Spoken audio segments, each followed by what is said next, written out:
Break के बाद आपका इस्तकबाल है एक नायाब टीवी शो हिंदुस्तान हमारा में। ब्रेक पर जाने से पहले हम दिखा रहे थे शरीफुद्दीन शारिक की जिंदगी के सफर को। आइए उनकी यादों के उसी कारवां को आगे बढ़ाते हैं।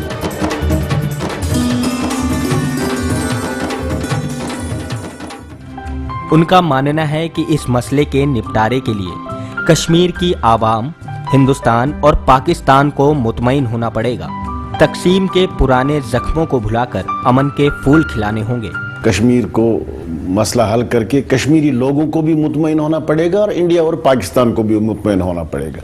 पाकिस्तान को भी एहसास करना है कि वो हिंदुस्तान के बगैर अमन से नहीं रह सकता, और हिंदुस्तान को भी करना है, हमारे मुल्क को भी ये सोचना है कि पाकिस्तान और हमसायों के साथ अच्छे ताल्लुकात के बगैर हम भी अमन से नहीं रह सकते।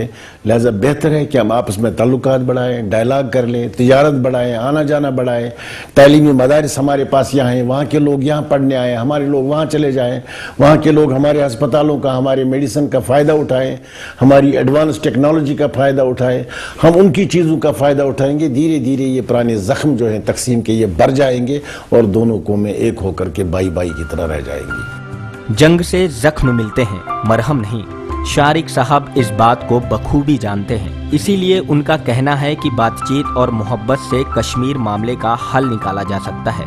लड़ाई झगड़े से बहरहाल नुकसान होते हैं, तो हमारी प्रार्थना है दोनों सरकारों से कि वो मिल बैठकर तमाम मसाइल को आपस में हल कर ले। जंगें देखी उन्होंने, जंगों से जख्म मिले, उन्हों से मरहम नहीं मिला, जंगों से खून निकला, जंगों से दूध नहीं पिया किसी ने। तो जंग देखे उन्होंने, अब प्यार मोहब्बत से देखें, इसके नतीजे इंशाल्लाह बहुत अच्छे होंगे। कश्मीर के नौजवानों के साथ जो कुछ होता रहा है उसे वे जाति मानते हैं। एक शेर के मार्फत अपने दिल की बातों को शेयर करना चाहते हैं। वाकई कश्मीर के नौजवानों को टारगेट किया गया, वहाँ वाकई ज्यादतियाँ हुई, एक तरफ से नहीं दोनों तरफ से ज्यादतियाँ हुई, बहुत ज्यादतियाँ हुई। मैंने आपको कहा था हमें कब्रिस्तान मिले, सिर्फ मैंने पाकिस्तान में भी ये बात कही, मैं यहाँ भी कहता हूँ। हाँ, एक शायर भी मुझे याद आया बशीर बदर का, हिंदू भी खुश है, मुसलमान भी खुश है, लेकिन इंसान परेशान है यहाँ भी और वहाँ भी। इनका मानना है कि हर फील्ड में गिरावट आई है, फिर चाहे वो सियासत हो या मोहब्बत। वे इस गिरावट का कसूरवार भी आवाम को ही मानते हैं। आज का इंसान शायद उतना अपने ज़मीर से और भगवान से नहीं डरता है, पैसा बनाने की फिक्र में है, कुछ भी गलत करता है। शायद यही वजह है कि सियासत में भी गिरावट आ गई है। शारिक साहब की जाती जिंदगी की बात करें तो उनका निकाह उनके घर वालों की मर्जी से हुआ था।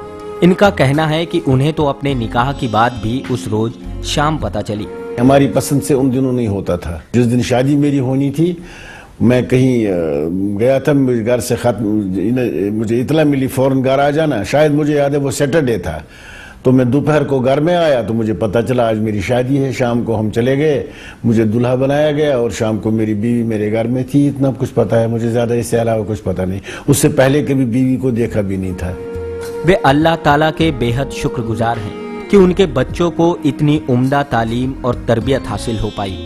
ये खूबसूरती है कि मेरे बच्चों के बारे में मुझे कोई शिकायत नहीं है आज तक, चाहे मेरी बेटियां हैं या बेटा है। उनकी तमीज़, उनकी तहजीब, उनकी फरमाबरदारी, मेरे मेहमानों की इज़्ज़त करना, ये देखा मैंने उनको। अल्लाह ताला ने ये अक्ल दी है, वो संभालते हैं और उन पर अच्छा असर रहा है। इन्होंने कई मुल्कों का दौरा किया है। गैर मुल्कों में पेरिस, स्विट्जरलैंड और साउथ अफ्रीका इन्हें बेहद पसंद है।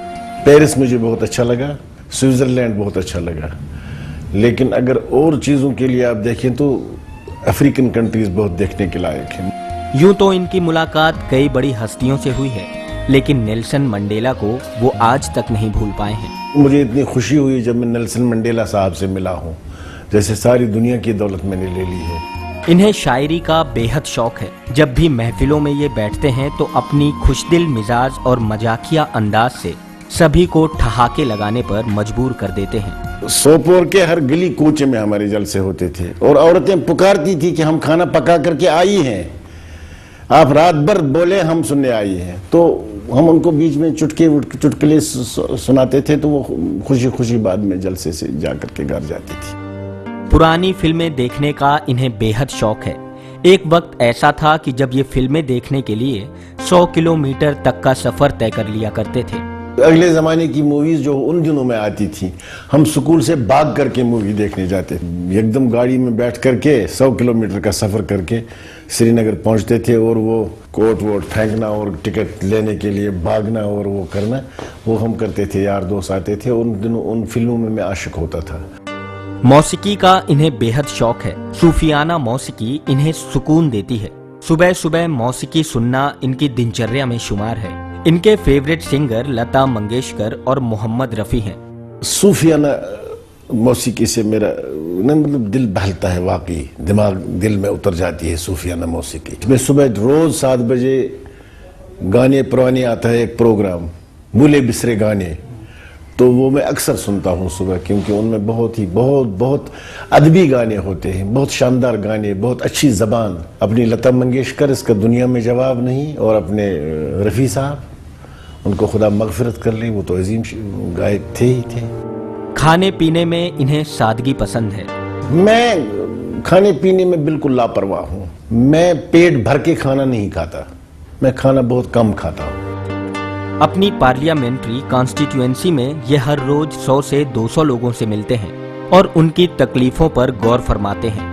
میں روز 100، 150، 200 لوگوں سے روٹین میں صبح 7 بجے شروع کرتا ہوں، اور دن کے 1:30، 2 بجے تک میں لوگوں کو ملتا رہتا ہوں۔ کسی کو چٹھی لکھنی ہے، کسی کا ٹیلی فون ہے، کسی کا چھوٹا بڑا کام ہے، یہ کرتا رہتا ہوں۔ اور اب زندگی عادت یہ بن گئی ہے میری کہ میں لوگوں کے ساتھ رہوں، ان میں بیٹھوں، اور اگر کسی دن مجھے لوگ کم ملنے آتے ہیں تو مجھے ایسا لگتا ہے کچھ کھویا ہے میں نے آج۔ یہ کام میں اتنا مصروف رہتے ہیں کہ اپنی فیملی کے لیے بھی بہت کم وقت نکال پاتے ہیں، لیکن انہیں اس بات کی خوشی ہے کہ ان کے گھر والے ان کی مجبوری کو اچھی طرح سمجھتے ہیں۔ ان کو میرے خلوص کا احساس ہے، یہ کتنا سنسیئر آدمی ہے لوگوں کے لیے، اس چیز کا ان کو احساس ہے، لہذا شاید میرے پاس اتنی شکایت نہیں ہوتی ان کی۔ زندگی میں آج یہ جس مقام پر پہنچے ہیں، اس کی کبھی انہیں تصور بھی نہیں تھی۔ اس مقام پر ہوں یہ بھی میں نے سپنا کبھی نہیں سوچا تھا۔ یہ سب بھگوان کی کرپا ہے، اللہ کا کرم ہے، اور شاید اپنی نیک نیتی ہے، اور اگر ہمارے مقدر میں کچھ آگے بھی لکھا ہو، ملے گا نہیں ہوگا، اتنا بھی کافی۔ ملک کی عوام سے شارق صاحب کی بس اتنی التجا ہے کہ زندگی کی ہر جنگ بے ہمت اور جذبے سے لڑیں، خدا انہیں یقیناً کامیاب کرے گا۔